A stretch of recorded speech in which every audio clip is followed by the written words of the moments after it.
Sweetheart, economy's that way. That one sentence, syrupy, smug, and slicing through the hum of the jet, was all it took to turn a family vacation into a reckoning at 35,000 feet. The blonde flight attendant didn't see anything wrong. She saw a black teenage girl, a middle-aged couple, and a kid.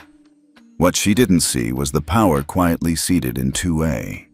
What she didn't know was that her smirk would ignite a chain reaction that would flip an entire industry. Because karma doesn't yell.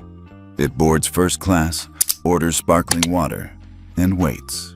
The cabin door had just clicked open with a hydraulic hiss when Zoe Carter stepped across the threshold. At 16, she carried herself with the quiet confidence of someone raised to know her worth but still young enough to be awed by luxury. Her designer backpack, dusty rose leather and monogrammed subtly, rested neatly on her shoulder as she paused at the front of the aircraft. The first-class cabin was everything the brochures promised. Ambient lighting, pod-like leather seats, wood grain finishes. It smelled of citrus polish and warm vanilla. She took a breath, savoring the silence before the rest of the passengers filtered in. That's when she heard it. "Sweetheart," a voice drawled behind her, smooth and saccharine. "Economy's that way." Zoe turned slowly.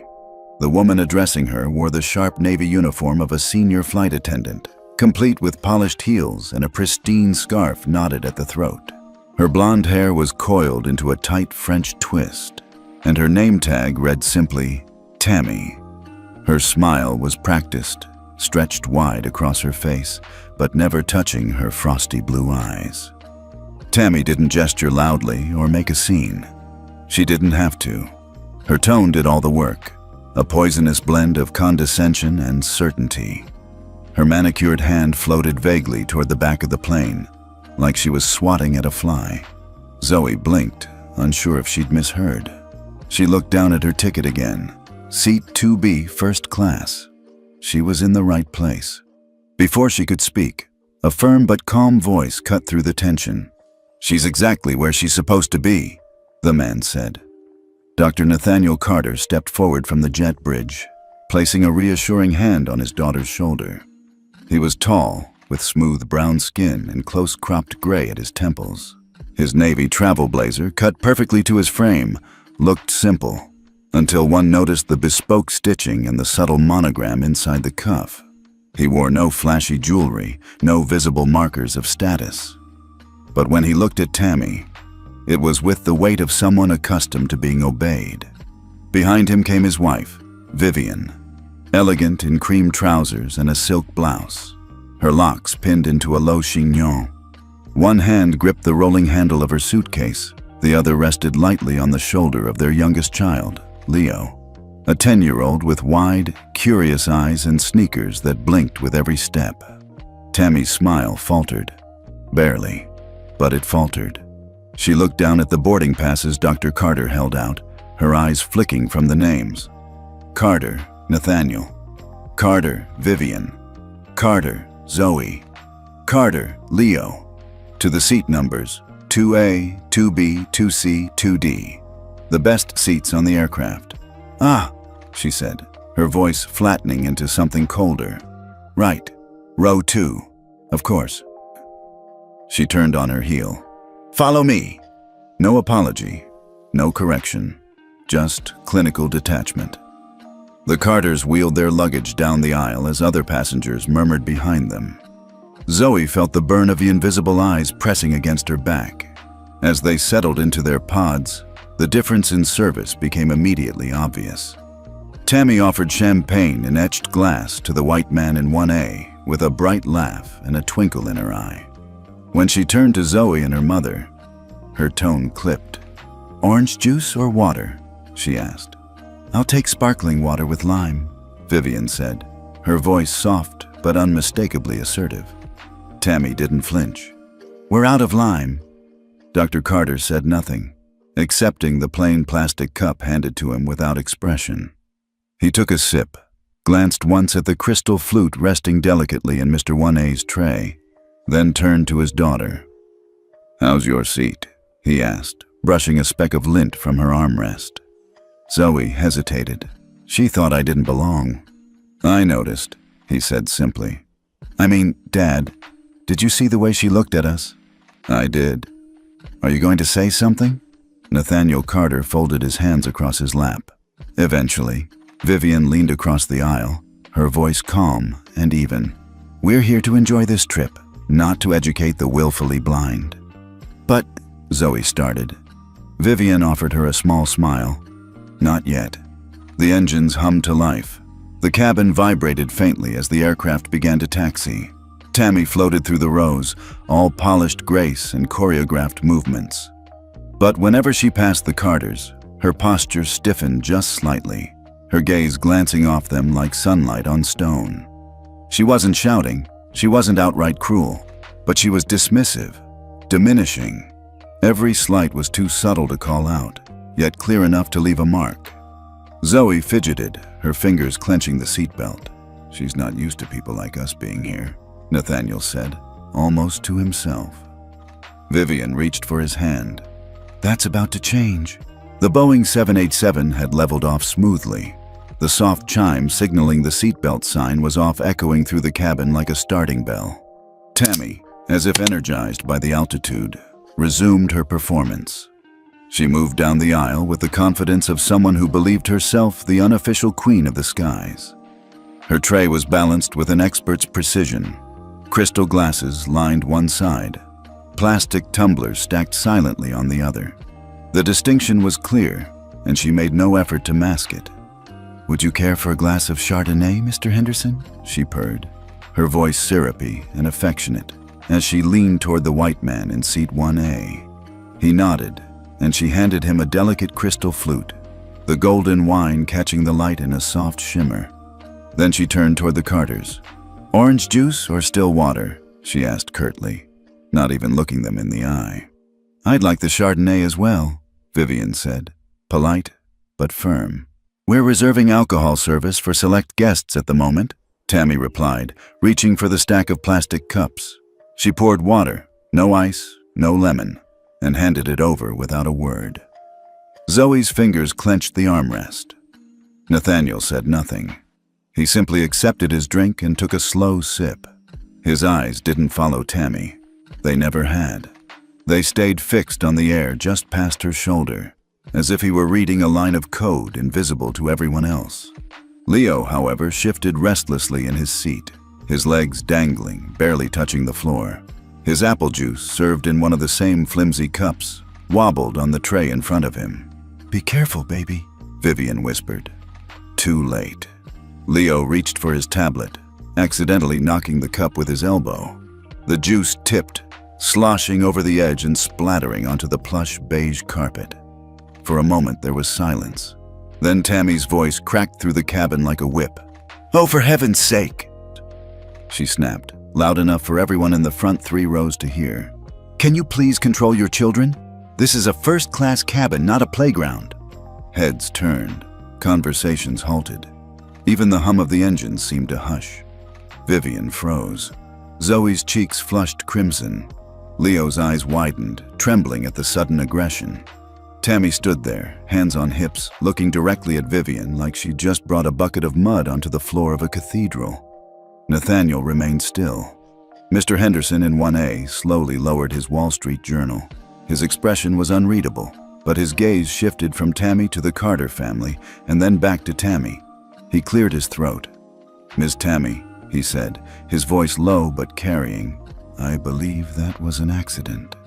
Tammy turned, momentarily thrown off. "I'm sorry." The boy. It was a spill, not a crime.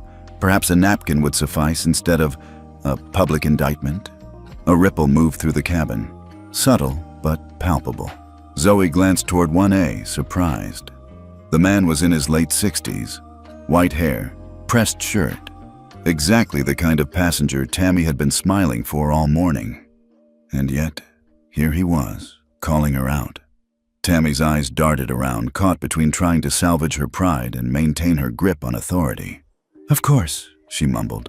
"Let me just—" Before she could move, a younger attendant, Jenna, no more than 25, with warm brown eyes and a tentative energy, appeared with a handful of napkins. "I've got it," Jenna said gently, kneeling beside Leo's seat with a calm smile. "Hey there, kiddo. No biggie, okay? Happens to the best of us." Leo nodded mutely, his eyes still glassy. Vivian placed a steadying hand on his back. Nathaniel turned to Jenna, his voice smooth and even. "Thank you." Jenna nodded, her smile genuine. "Of course, sir." Tammy stood awkwardly to the side, watching the scene unfold without her. Her jaw tightened. She looked back at Mr. Henderson. He had resumed reading, but occasionally glanced over the top of the paper, eyes sharp. Tammy retreated to the galley with a stiff pivot. Zoe leaned closer to her father. "Okay, so that guy, Henderson, he's on our side?" Nathaniel gave the faintest nod. "Let's just say the room is beginning to notice." Vivian leaned across the aisle, her eyes fixed on the now closed curtain separating the galley. "That was a mistake," she murmured. "The spill?" Nathaniel asked. "No," Vivian replied. "Tammy losing her composure, publicly." He nodded again. "Let her keep stacking the cards. She'll deal her own hand soon enough." Jenna returned a few moments later with fresh drinks, this time in real glassware. "I found a couple of these," she said quietly, placing them down. "No charge." Nathaniel looked at her.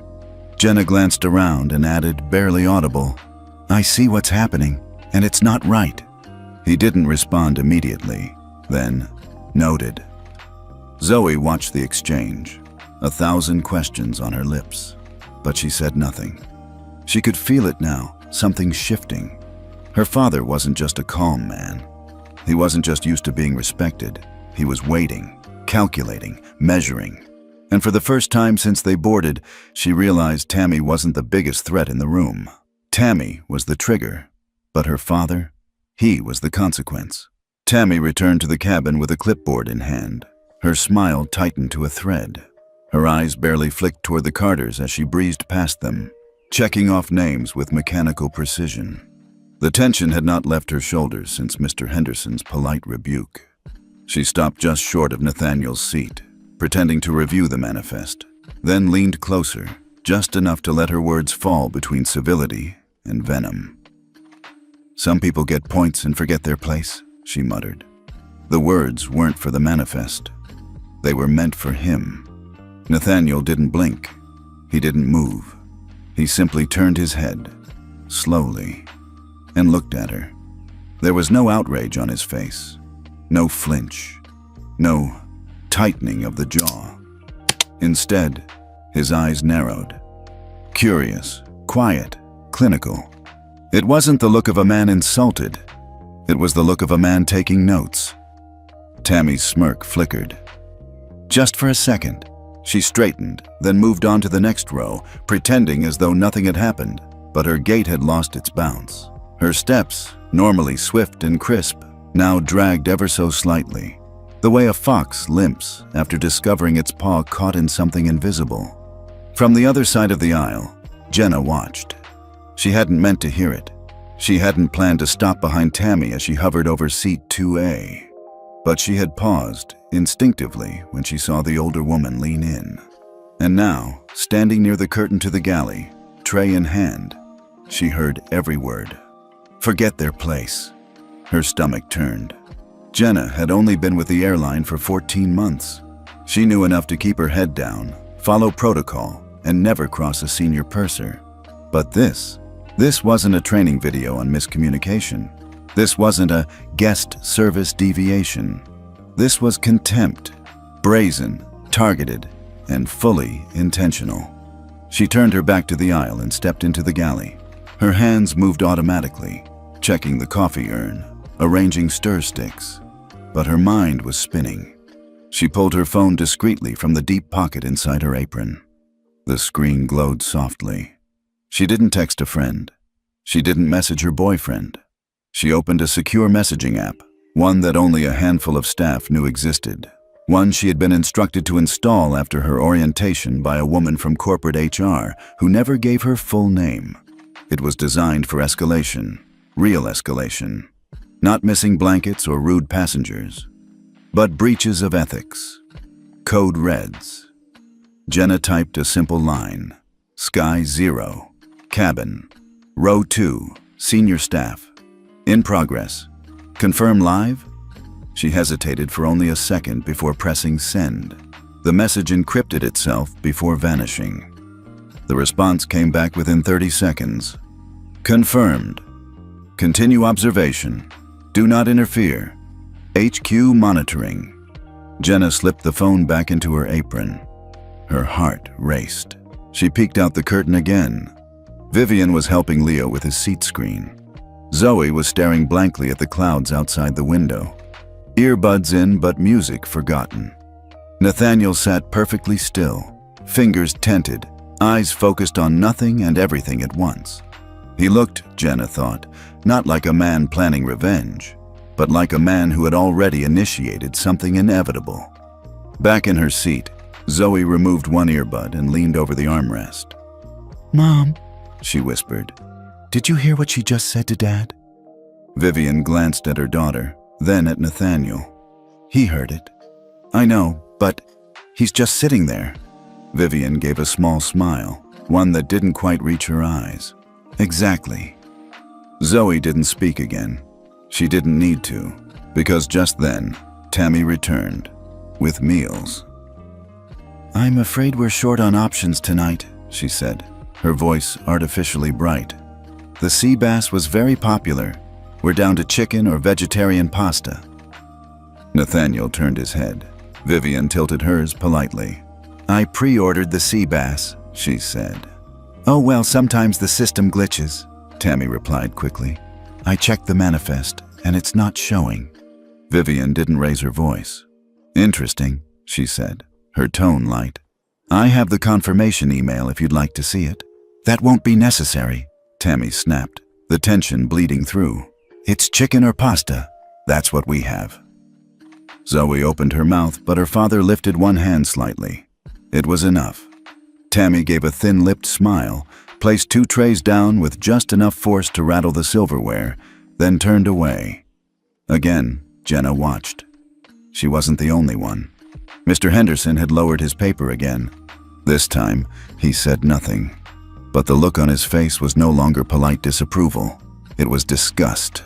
In seat 2A, Nathaniel took a slow breath, then reached into the leather side pocket of his seat and pulled out a sleek black tablet.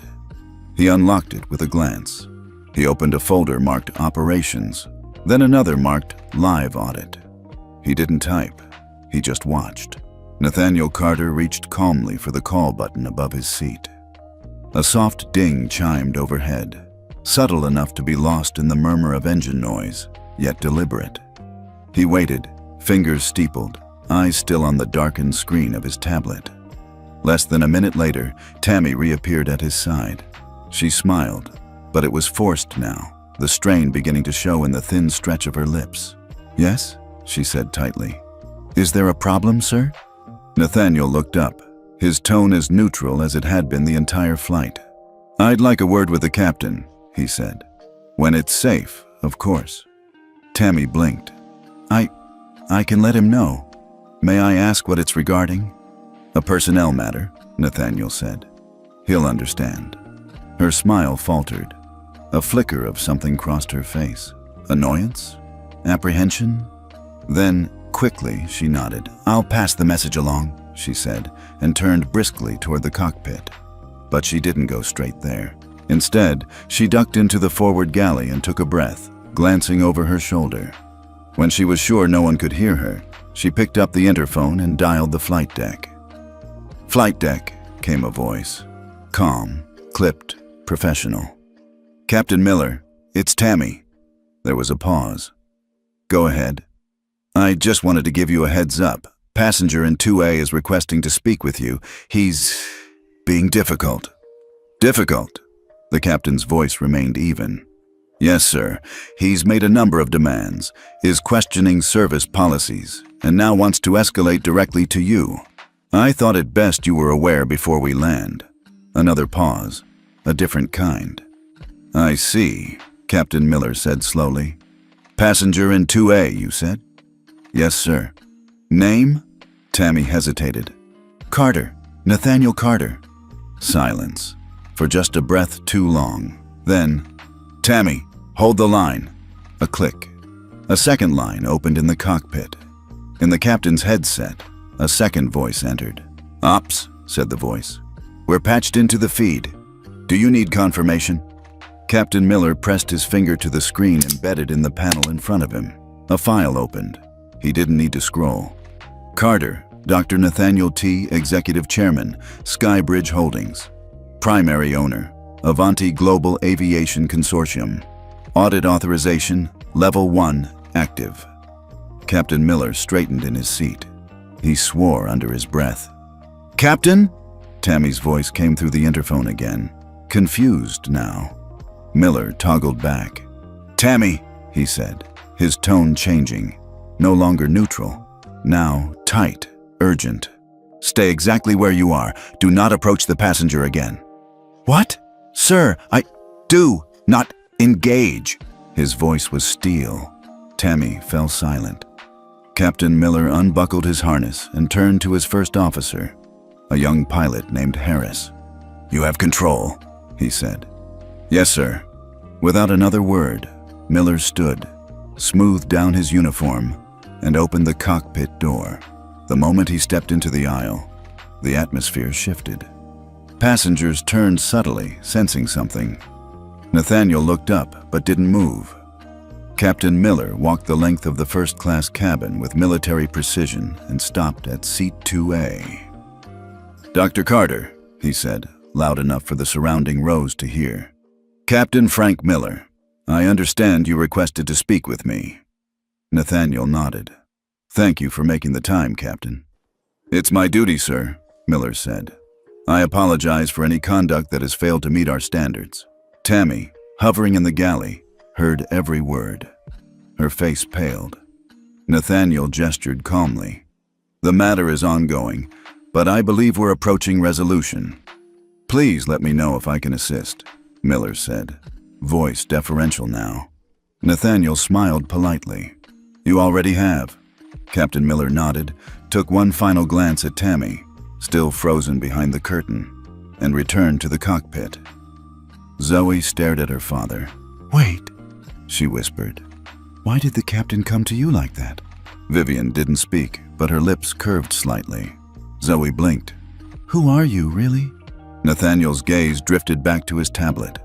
Outside the aircraft window, the sky was a flawless gradient of blue, cloudless, calm. But inside, the storm had begun. Tammy, back in the galley, dropped into the jump seat.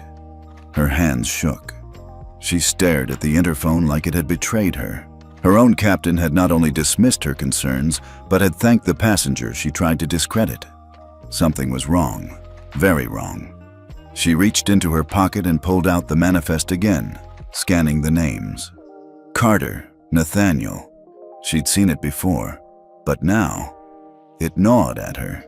Then she saw the initials beside his name, VIP, SBG A1. Tammy frowned. SBG? Her fingers hovered over the crew tablet. She tapped open the service manual and navigated to the codes. SBG, Skybridge Group. She stared at it. The name rang a bell. A memo, months ago. Something from corporate. Something she hadn't read. She dismissed it. Yet another ownership shuffle. Just suits in boardrooms moving chairs around. But now, her throat went dry. She looked back toward seat 2A, where the man she had insulted, dismissed, and humiliated sat quietly reading. He hadn't raised his voice. He hadn't made a scene. But he had pressed a button. And now, the captain was walking on eggshells. Jenna passed by with fresh towels, her expression unreadable. As she disappeared through the curtain, Tammy felt it. The balance had shifted, and for the first time, she was no longer in control. Tammy sat rigid in the jump seat, the hum of the aircraft around her now strangely oppressive. The name, Skybridge Group, looped in her mind like static. She stared blankly at the curtain separating her from the cabin and reached for her phone, fingers trembling. She typed Skybridge Group Founder into the search bar. A single face filled the screen. Dr. Nathaniel T. Carter. Same salt and pepper hair. Same still, unreadable eyes. Same calm. Her throat closed. But it couldn't be him. It didn't make sense. She would have remembered meeting someone like that, wouldn't she? Then the memory hit her like a punch to the gut. 3 years ago, a mandated diversity training course in Dallas. Back then, she had rolled her eyes when corporate sent the invite. Half the crew blew it off. Tammy had shown up late, hair still damp. More out of fear of losing seniority than belief in the cause. There had been a speaker, quiet, well-spoken. A man in a charcoal sweater and jeans, with a closely trimmed beard and no introduction beyond Nathaniel. He had spoken softly, without slides or theatrics, asking the room questions rather than delivering answers. Why do you think our guests trust us at 35,000 feet? Most attendees had shrugged. Because we smile, one flight attendant had said. Because we're trained, said another. Nathaniel had nodded slowly, then asked, what happens when the smile becomes a mask? There had been silence. Tammy remembered shifting uncomfortably, arms crossed, annoyed. That session had felt more like therapy than training. At one point, he had posed a scenario about unconscious bias, asking how service patterns changed depending on perceived social class. Some had laughed, and then he'd turned directly to her and asked, what do you think of the new FAA ethics clause? She'd blinked, caught off guard. I don't follow that stuff, she'd muttered. He had tilted his head. You should. It governs the system you work within. That was it. She had rolled her eyes, dismissing him as another idealist academic, a diversity consultant with a smooth voice and no real-world grit. She never knew his last name. Now, realizing who he'd been all along, Tammy's stomach dropped like sudden turbulence. Back in seat 2A, Nathaniel Carter glanced out the window. His reflection shimmered faintly against the curve of the glass. He remembered the Dallas session, too. He remembered her, not just because of her dismissive tone or the way she'd scoffed during his ethics breakdown. He remembered her because, even then, she embodied the type of system rot he'd spent his career quietly identifying. Confidence without accountability. People like Tammy rarely shouted. They didn't break rules blatantly.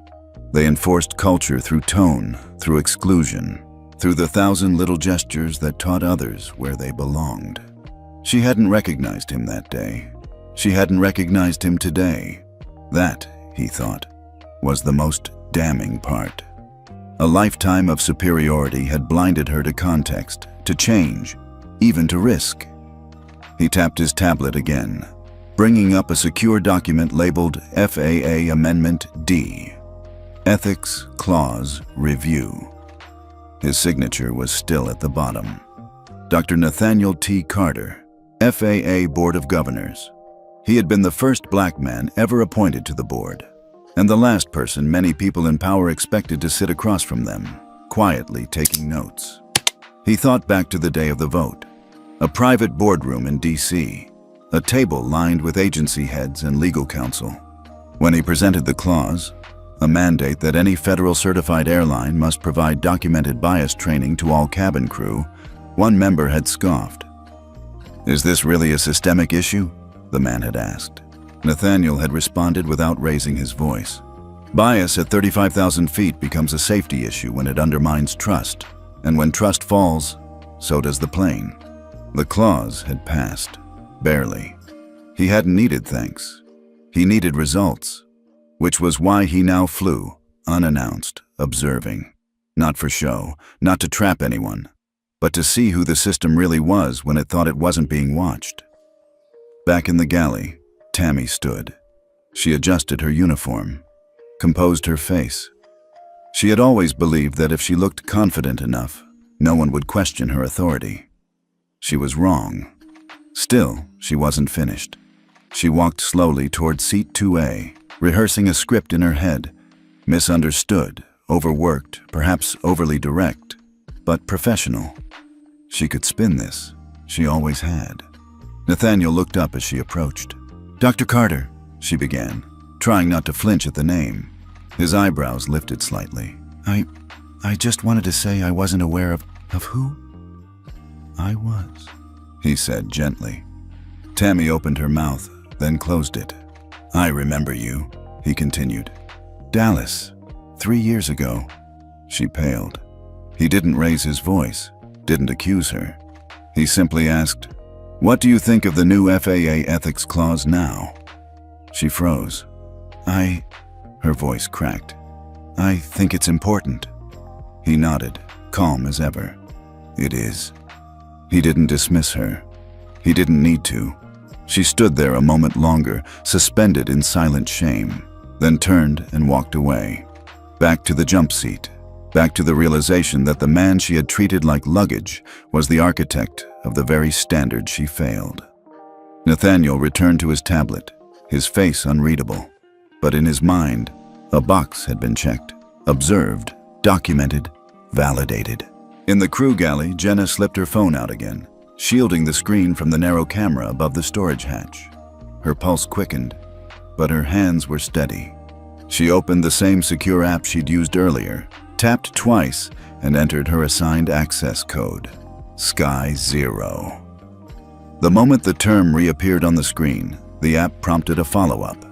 Do you confirm this is a live breach of protocol involving a Level 1 stakeholder? Jenna didn't hesitate. Yes. Then she typed quickly. Subject, Senior Purser, Tammy Wexler. Behavior, targeted disrespect, bias escalation, breach of training compliance. Affected party, Passenger 2A, Dr. Nathaniel Carter, Skybridge Group. Status, ongoing. Urgency, critical. She hit send. The message encrypted, blinked once, and vanished. Thousands of miles away, in a nondescript operations center outside Chicago, a light blinked red on the desk of Amira Patel, Director of Security Compliance for Avanti Global Aviation. She was reviewing incident analytics from the Frankfurt route when the alert chimed. Her eyes flicked to the screen.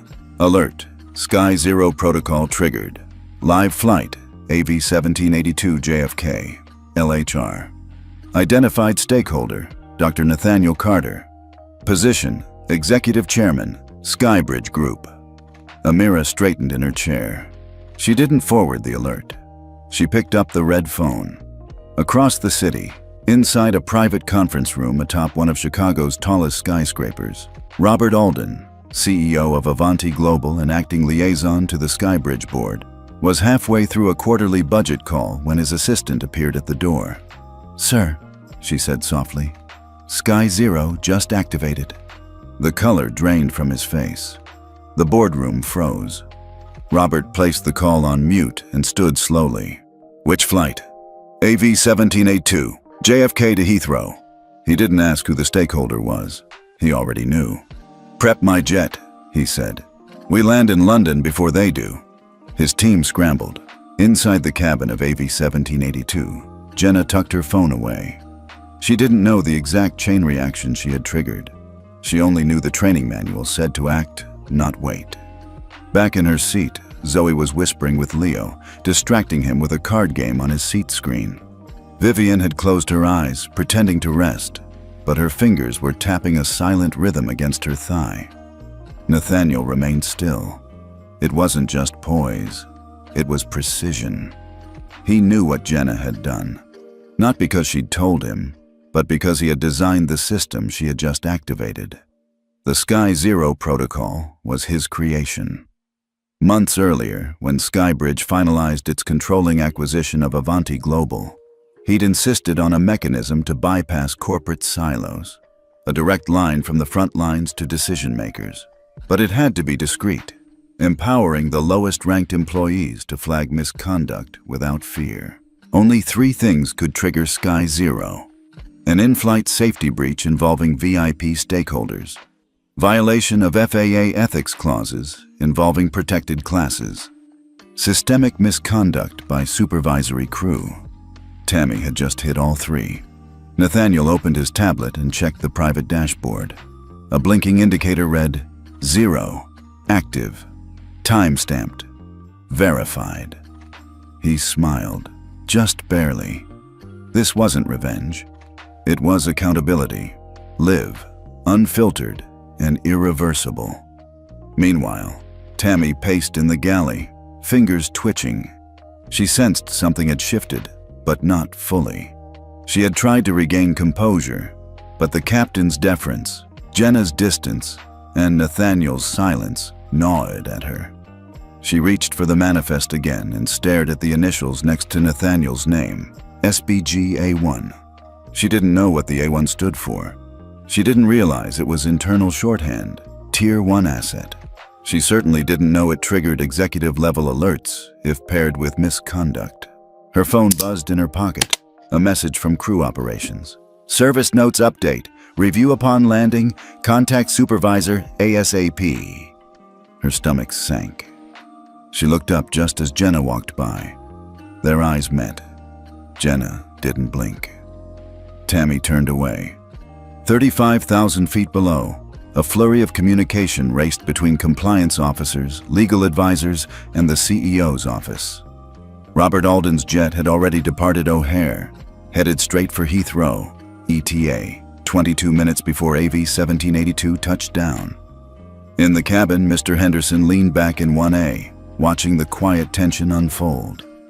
He'd noticed it all. Tammy's early hostility, the shift in tone, the captain's visit, the young attendant's professionalism. But most of all, he'd noticed Nathaniel Carter. The man hadn't said 10 sentences the entire flight, but he had changed the gravity of the cabin. He lifted his phone and opened his notes app. He began typing. To whom it may concern, he began. I was a passenger in seat 1A on AV 1782 from JFK to LHR. Back in the galley, Tammy sat down heavily, for the first time realizing she had no idea what game was being played, or how far ahead the pieces had already moved. The intercom crackled softly, then a voice filled the cabin, clear, composed, unmistakably authoritative. Ladies and gentlemen, this is your captain speaking. I'll be stepping into the main cabin momentarily. Please remain seated and keep aisles clear.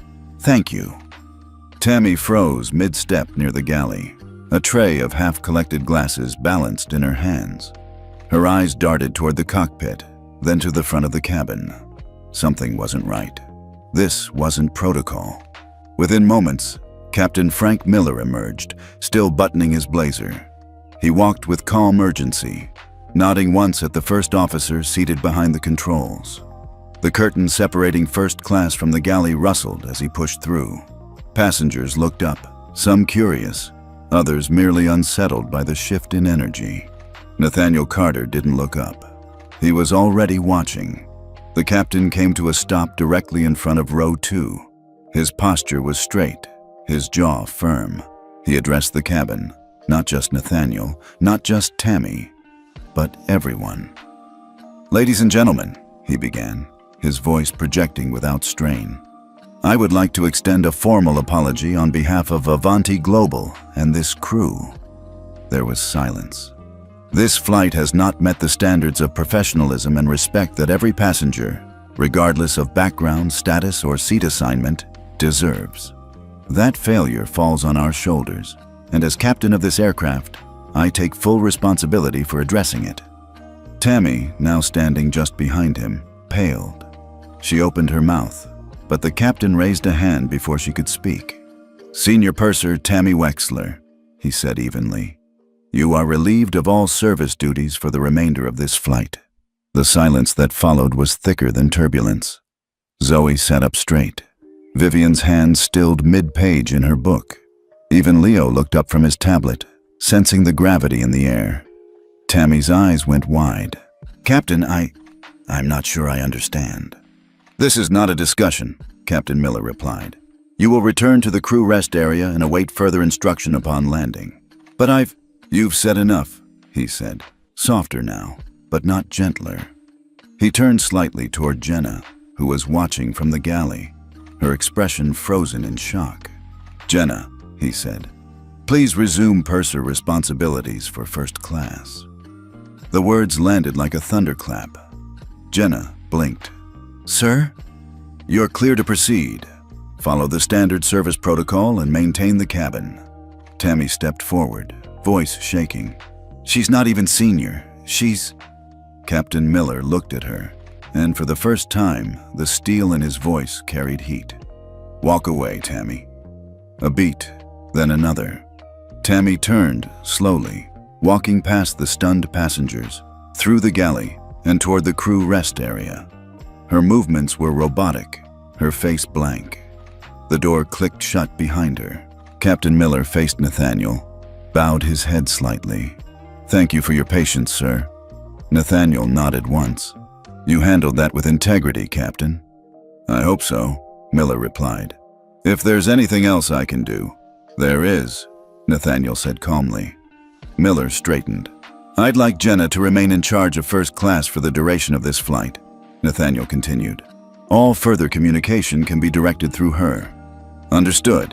Captain Miller nodded once more, then returned to the cockpit without another word. The cabin didn't resume its previous buzz. No one spoke. Not yet. The silence had weight now. Awareness. Zoe leaned toward her father, whispering, Is it over? Nathaniel glanced at her. Not yet. Jenna stepped forward hesitantly, her cheeks flushed, her hands trembling ever so slightly. She knelt beside Nathaniel's seat and placed a fresh drink on the tray table. I wasn't sure if you'd prefer sparkling or still, she said, her voice quiet but steady. So, I brought both. Nathaniel smiled faintly. Thank you, Jenna. She rose to continue her duties, but he stopped her gently. One more thing, he said. She turned. He leaned in just slightly, his voice lowered to a murmur only she could hear. We're auditing more than service today. Jenna blinked. I don't understand, she said. You will, he replied, tapping his tablet once. Just do what you've already been doing. Be human. She nodded slowly, then disappeared down the aisle, now the sole steward of a cabin that had turned from first class into a courtroom. Mr. Henderson in 1A raised his eyebrows, then lifted his glass in a silent salute to Nathaniel, who responded with the faintest dip of his chin. Vivian exhaled softly. Leo whispered, Dad, was she fired? Not yet, Nathaniel said, but the flight is far from over. Zoe, wide-eyed, shook her head. I've never seen anything like that. Most people haven't, her father replied. But they will. The aircraft soared above the Atlantic, steady, silent. But in that cabin, everything had changed. The wheels touched down with a gentle thump, and the cabin tilted forward ever so slightly as the aircraft decelerated along the runway. Heathrow was cloaked in its usual silver drizzle, the tarmac slick and glistening under dull gray skies. Seat belts clicked open prematurely. Passengers reached for carry-ons with the distracted choreography of those already halfway off the plane in their minds. But in first class, there was no rush, just silence. Controlled, charged silence. Tammy sat stiffly in the crew rest area, clutching her phone like a lifeline. Her mind ran in endless loops, trying to script explanations, apologies, alternate versions of what had happened. The cockpit door opened. Cabin secure, came the voice of the first officer. Copy, the gate agent responded through the intercom. Jet bridge approaching. Tammy stood, smoothing her uniform. She adjusted her scarf, checked her lipstick. She needed to get off the aircraft first, find someone, get ahead of the narrative. If she could speak to her union rep, maybe even HR, before the paperwork hit. She exited the crew rest hatch discreetly and tried to slip down the aisle behind the first row of disembarking passengers. Her plan was to detour left at the gate, away from the regular terminal path, down the narrow crew access corridor. She made it 10 steps before she saw them. 2 uniformed officers stood at the foot of the jet bridge, airport security, unmistakable in their dark jackets and badges. Between them stood a woman in a sharp navy blazer with an Avanti Global name tag clipped to her lapel. Her arms were crossed. Her eyes were steel. Regional Station Director. Tammy stopped walking. The taller officer stepped forward. Tammy Wexler. Her mouth was suddenly dry. Yes? You'll need to come with us. I'm crew. I'm just heading to... The woman from Avanti stepped forward. Not anymore. Tammy's eyes darted between them. I don't understand. I didn't. You'll be escorted to the internal concourse, the woman continued. Your union representative has already been contacted. Your ID and credentials are to be surrendered immediately. This is insane, Tammy whispered. I've been flying for 18 years, and you should have known better, the woman said. Before Tammy could speak again, a flurry of movement at the far end of the jet bridge caught everyone's attention. A man stepped into view, flanked by 2 aides, rain still dotting the shoulders of his coat. Tall, composed, and unmistakably in command, Robert Alden, CEO of Avanti Global, had arrived. Tammy's jaw dropped. He shouldn't be here. He never met staff on the tarmac. He approached without hesitation, scanning the scene like a battlefield strategist. When his eyes landed on Tammy, his expression did not change. I'm here to speak with Dr. Carter, he said to the station director. She nodded. They're deplaning now. Right on cue, the Carter family emerged from the aircraft, Vivian holding Leo's hand, Zoe just behind them, Nathaniel last. Robert stepped forward and extended his hand. Dr. Carter, thank you for your patience. Nathaniel shook it lightly. I see you made it. I flew overnight the moment the alert came through. Zoe raised an eyebrow at her father. Wait, you called the CEO? Nathaniel didn't answer. Robert turned to Vivian and bowed slightly. Ms. Carter, I want to personally apologize for everything your family experienced on our aircraft. The behavior you were subjected to does not reflect our values or our policies. Vivian's smile was cool. I'll believe that when I see the report. It's already in motion, Robert said. This incident will be reviewed as a Category 1 breach of protocol and conduct. Immediate termination has been initiated. Tammy took a step forward. I wasn't even... Robert turned to her with a gaze that froze her mid-sentence. Ms. Wexler, he said, you're not just being terminated. She blinked. What? Your actions during this flight, he said evenly, constitute a violation of FAA's federal non-discrimination regulations, as well as the Carter Clause under Title IX of Aviation Conduct. Tammy shook her head. The what clause? Vivian's eyes gleamed. It's in your training manual. Module 4B, page 7. Tammy's face drained of all color. The Carter Clause, co-authored by Nathaniel Carter during his time on the FAA board, was specifically written to provide legal recourse against discriminatory behavior by crew in federally regulated airspace. Robert continued, legal action is pending. You'll receive formal notice within 72 hours. Tammy staggered back a step. You can't be serious. Nathaniel stepped forward. You told my daughter she didn't belong. You lied to my wife. You humiliated my son. And you did it thinking no one of consequence was watching. He paused. But you were wrong. Tammy looked around, hoping, praying for someone to speak on her behalf. No one did. Not the security officers, not the station director, not Robert Alden, not even Jenna, who stood just inside the aircraft door, arms folded.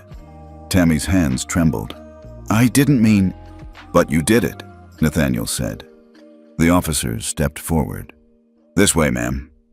Tammy allowed herself one last glance over her shoulder.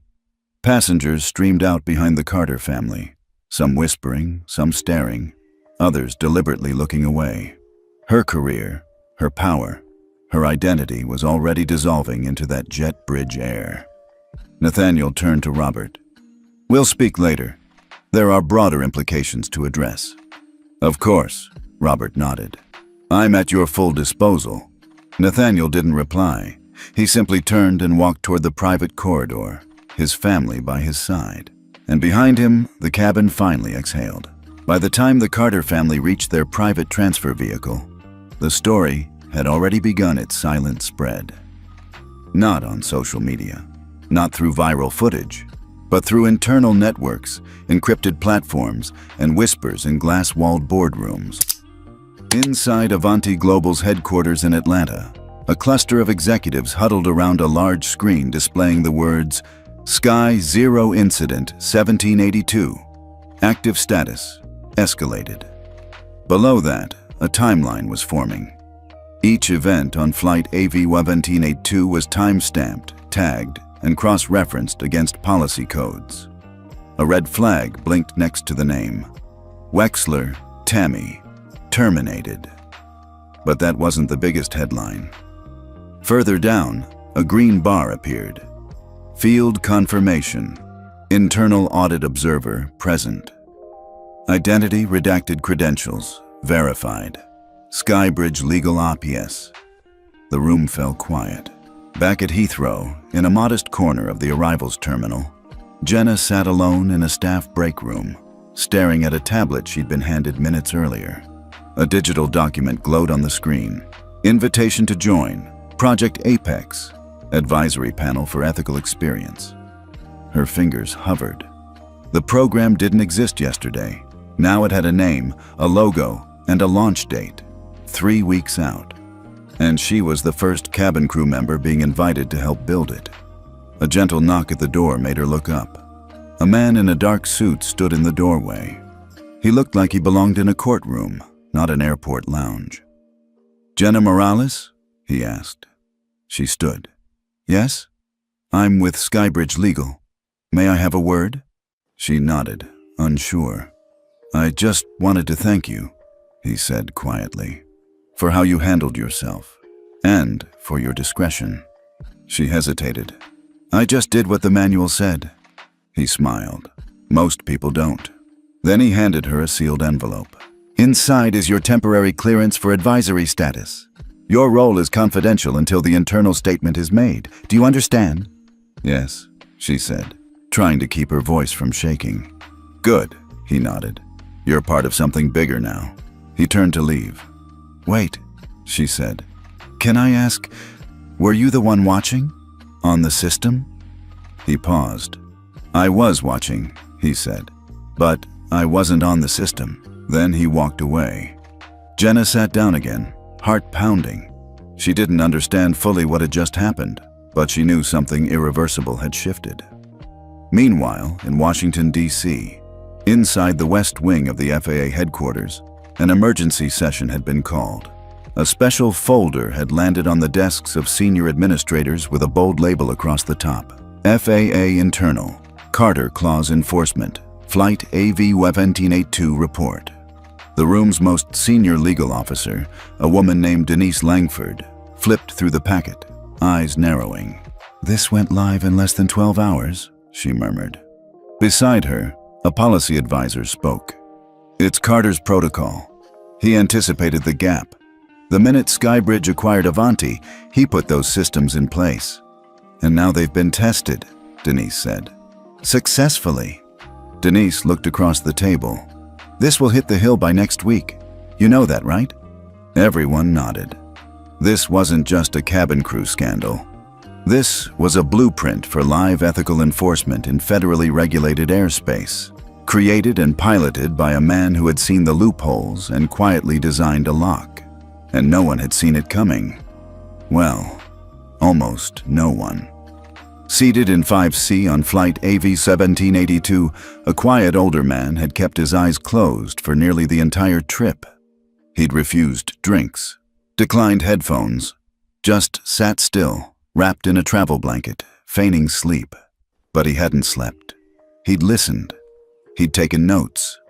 Now, on his return to D.C., he pulled out a secure case, unlocked it with a biometric scan, and retrieved a drive labeled simply Observer 11227A.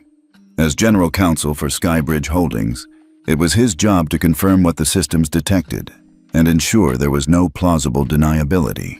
And on this flight, there was none. His report would confirm it. Multiple policy breaches, targeted bias, systemic failure by supervisory crew, valid Sky Zero activation, compliant response by captain, real-time witness verification. He typed a short summary on a secure laptop. This is a textbook case, not of misconduct, but of preparedness. The system was tested and held. Recommend immediate integration of Apex protocols fleet-wide. He hit send. Back at Heathrow, Robert Alden sat inside a private terminal suite, reviewing the same report.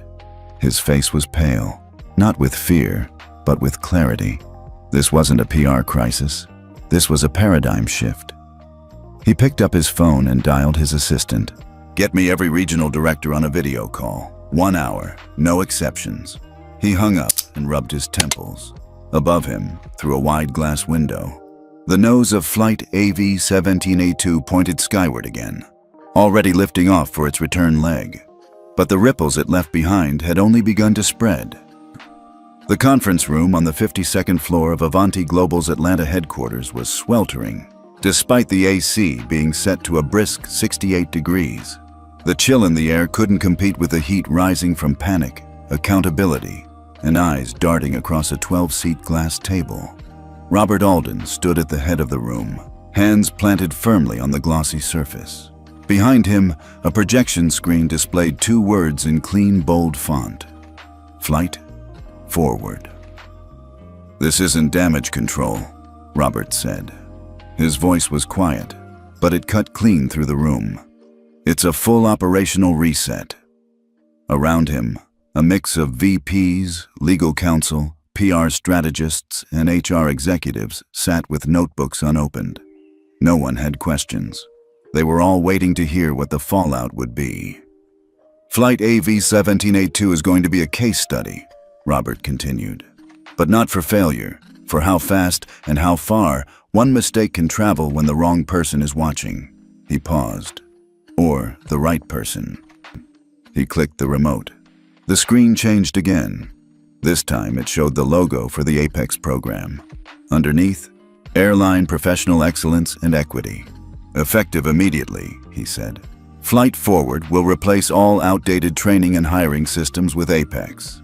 That includes new ethics modules, anonymous reporting enhancements, live audit protocols, and a mandatory leadership renewal initiative for all supervisory crew." Someone finally raised a hand. "How long do we have to implement?" 60 days, Robert said flatly. "And if anyone tells me that's impossible, you're free to step aside." No one moved. Another VP spoke up. "Will Dr. Carter be leading the public launch?" Robert looked at her for a long moment before answering. "No." That answer sent a ripple through the room. "He's refusing," someone whispered. Robert shook his head slowly. "He's declining. There's a difference." He reached into his suit pocket and pulled out a folded note. Creased once, no letterhead, no formal signature. He held it up for the room. "This is all he said," Robert began. Then he read aloud, "Let the system speak for itself this time." Silence. No speech, no photo op, no panel appearance or press conference. Just the expectation that a system designed to protect people should be able to defend its own principles without needing its architect to justify them. Robert placed the note on the table. "That's our directive," he said. "We're not saving face. We're rebuilding culture." The screen behind him blinked again, now showing 3 bullet points: leadership, revalidation interviews, embedded auditors per route, crew clearance, rotation protocols. Robert let that hang in the air. "Flight Forward isn't a slogan," he said. "It's a warning. If you don't meet this new standard, you don't fly." The legal officer cleared his throat. "And if the union pushes back?" "They won't," Robert said. "Because the only thing worse than internal reform is federal reform. And believe me, Washington is watching." He turned to the general counsel seated at the end. "When does the FAA hearing begin?" "Preliminary review is Friday," the man answered. "They're using the Carter Clause for the first time in active session. Skybridge is already cooperating fully." "Good," Robert nodded. "Let them see we're ahead of it." He paced to the window, looking out at the downtown skyline. "Anyone here who still thinks this was just about a rude flight attendant can leave now." No one did. Robert turned back. Because this wasn't about tone. It was about tolerance. Tolerance for mediocrity, for bias, for silence. He paused, then added, "Dr. Carter didn't call me to demand anything. He didn't threaten lawsuits or headlines. He built a trap years ago, and last week, someone stepped into it. That's all." One of the younger executives leaned forward. "So what do we tell the press?" Robert didn't answer at first. Then he tapped the folded note on the table. "Tell them the system worked. The room fell into grim, determined quiet. Behind them, the screen changed again. A countdown timer had begun. 58 days, 13 hours, 27 minutes. Time until the first Apex review audit. Time until everything changed. Meanwhile, across the city, Nathaniel sat in a quiet office with no name on the door. A tray of tea sat untouched beside him. He stared at the ceiling, not thinking, not planning, just listening. Vivian entered silently and placed a tablet beside him. "They've rolled it out," she said. "Flight forwards live." He nodded once. "Do you want me to prep your statement?" "No," she smiled. "I figured, but you know they'll ask." "They can ask," he replied, "but not everything needs a headline." Vivian poured the tea, handed him a cup. "Are you okay?" He looked at her and finally said, "I'm not angry." "I know. I'm just tired." She sat beside him. "You built a system that didn't need you to scream to be heard. That was the goal." She clinked her cup gently against his. "To the system," she said. "To the system," he echoed. And for the first time in years, Nathaniel Carter allowed himself to rest. Not because the fight was over, but because, finally, the fight had structure. The email arrived in Jenna's inbox just after sunrise. She had barely slept the night before, her mind replaying every second of that now legendary flight. The soft ping startled her more than it should have. She rubbed her eyes, reached for her phone, and stared at the subject line. Apex internal transfer, immediate opportunity. Her heart stuttered. She tapped it open. Inside was a short message, dry in tone but impossible to ignore. "Dear Ms. Morales, following your conduct on AV 1782 and subsequent internal commendation from both crew and executive observers, we are pleased to offer you a promotion to cabin purser status, effective immediately. Additionally, you are invited to serve as the first in-flight representative on the newly formed Advisory Panel for Ethical Experience, APEX, overseeing ethics in action training and policy reviews across all North American routes. A formal letter will be delivered to your residence. Until then, please accept our thanks." Executive Operations Team Avanti Global, Jenna blinked. She had expected, maybe, a commendation, a verbal thank you, possibly a recommendation for further training. But this was something else entirely. Her promotion bypassed at least 5 years of normal seniority requirements. No interviews, no exam, no waiting list. Just a single decision made at the highest level, by people who had seen her act without fanfare, without seeking credit. She leaned back in bed and exhaled slowly. Then her phone buzzed again. This time, the message wasn't from corporate. It was from a private number she didn't recognize. A local courier company. The text was brief. "Delivery confirmed for 7 a.m. Signature not required." Confused, Jenna pulled on a hoodie and went to her front door. A small cream-colored envelope lay on the welcome mat. Thick paper, no stamp, no return address. Just her name, hand-lettered in deep blue ink. J. Morales. She picked it up with trembling hands. Inside was a single note card, unadorned. No logo, no watermark, and no signature. Just one sentence typed in sharp serif font. "Your silence broke their noise." Nothing more. But Jenna knew instantly who it was from. She read it twice, then a third time, and then she cried. Not because she was overwhelmed, not because she was flattered, but because, for once, decency had been seen. She hadn't stood on a table, hadn't recorded a viral video, hadn't argued or accused. She had simply acted in the quiet space between wrong and right, and someone powerful had been listening. More than one someone. She took the card and pinned it to the inside of her locker at JFK Terminal 4 later that day. No one asked her about it, but several junior crew noticed the new nameplate on her uniform and nodded with respect. She didn't explain. She didn't need to. That afternoon, Jenna joined a video briefing for the Apex panel. She was the only person in uniform.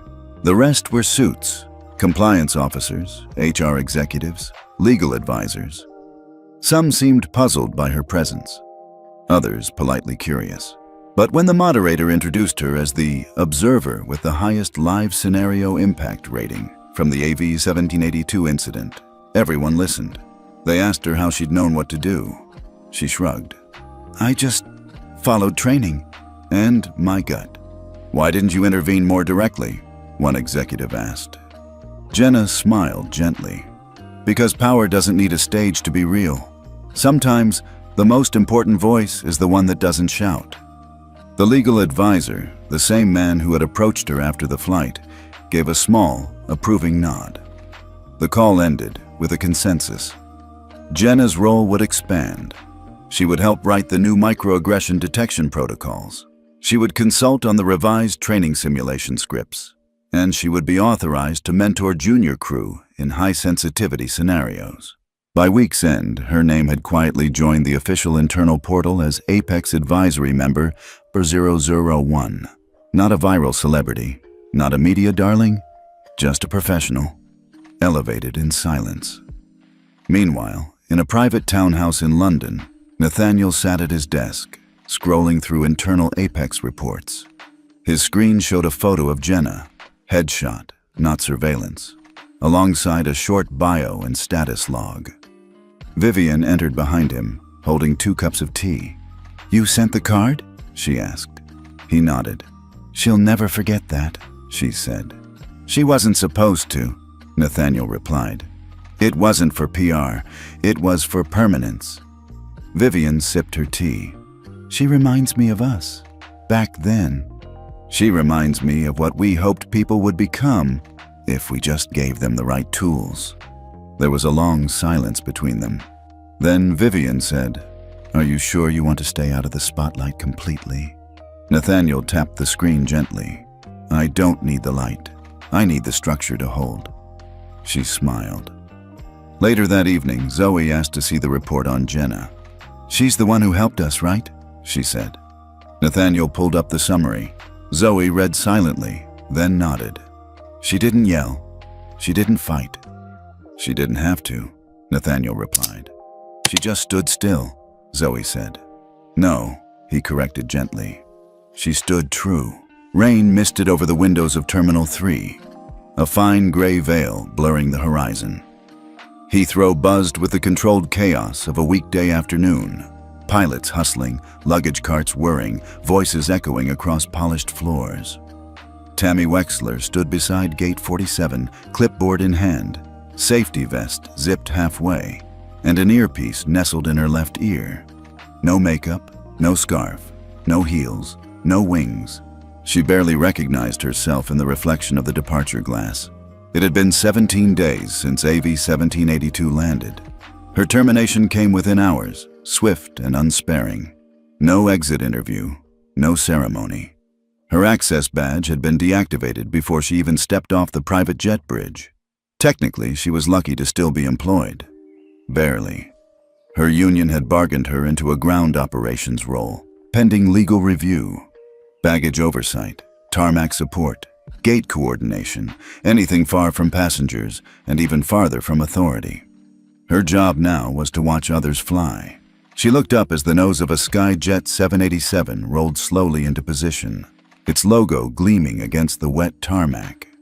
The same aircraft model, the same airline, same destination. JFK, she swallowed.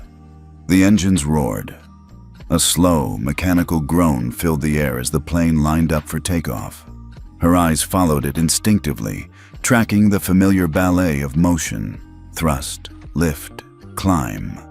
And then it rose. Effortless, silent, graceful. Tammy watched until it disappeared into the gray ceiling. She didn't cry. She hadn't cried since the hearing. Not when she lost her benefits. Not when the pension reduction was confirmed. Not even when the airport security team escorted her down a hallway she used to strut through with practiced power. But now, for the first time, she felt something more hollow than regret. She felt absence. Behind her, a boarding call crackled over the PA system. She turned back to her clipboard. Meanwhile, inside the aircraft she'd just watched depart, Flight AV21103 bound for New York. Dr. Nathaniel Carter sat quietly in 2A, legs crossed, a glass of still water at his side. The cabin was calm, bathed in golden ambient light. He reached into his satchel and pulled out an envelope, marked with the airline's internal memo code. It had arrived earlier that morning, hand-delivered by a junior administrator with shaking hands. He slid the document out and unfolded it. At the top, Internal Operations Report, Sky Zero Outcome Summary. He scanned the content slowly, absorbing each line. Total reports verified. 61 staff retrained. 4,300 staff placed on behavioral probation. 112 immediate terminations. 17 new Apex positions created. 39 flight forward adoption timeline. 100% active by Q3. Status, culture reform in progress. At the bottom, in smaller font, was a single line, uncaptioned, unbolded. Sky Zero activated. Impact, 4,300 staff retrained. 17 terminated. 1 culture reformed. Nathaniel stared at that sentence for a moment longer than the rest, then folded the report and slid it back into the envelope.